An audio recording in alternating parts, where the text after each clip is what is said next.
இதனால நான் கிருத்திகாவை கொலை பண்ணிடலான்னு முடிவு எடுத்தேன். ஓகே, முடிவெடுக்கும் போது தான் நான் ஒரு விஷயம் யோசிச்சேன்.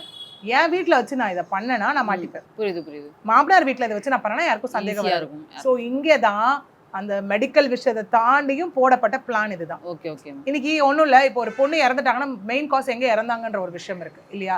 ஏன்னா நீங்க நிறைய பிரச்சனைகள் நடக்கக்கூடிய இடத்துல மாமனார் வீட்லயோ இல்ல ஹஸ்பண்ட் தனி கொடுத்துருக்கலையோ அங்கதான் அந்த பெண் இறந்து போவாங்க. இல்லைன்னா வெளியில எங்கேயாவது போய் ஏதாவது ஒரு சம்பவம் நடந்து இறந்து போறது உண்டு. ஓகே, அதனால நான் மெடிக்கல் விஷயத்த நான் யோசிக்கல.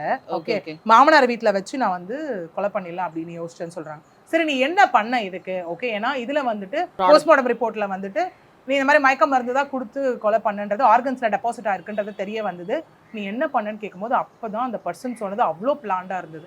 செப்டம்பர் 21 நான் மாமனார் வீட்டுக்கு போயிட்டேன். நான் அந்த இடத்துல ஓகே போனதுக்கு அப்புறம் நான் 3 ஊசி போட்டேன்னு சொல்லப்படுது. 21, 22, 23. அதுவும் ஊசினா ஊசி கிடையாது, ஐவி மூலியமா நம்ம வந்துட்டு இந்த வெயின்ல ட்ரிப்ஸ் போடுவோம்ல, அந்த மாதிரி ஓவர் டோஸ். ஓகே, அது ஃபர்ஸ்ட் டேவே எடுத்துட்டு போகும்போது இது என்னது அப்படின்னு சொல்லி கிருத்திகா கேக்குறப்ப, ஏன்னா அவங்க வந்து டெர்மட்டாலஜிஸ்ட். ஆமாமா. ஓகே, என்னன்னு தெரியும் எல்லாமே. என்னன்னு கேக்குறப்ப டெர்மட்டாலஜிஸ்ட்ன்றத இந்த மருந்தோட விவரம் அவங்களுக்கு தெரியல.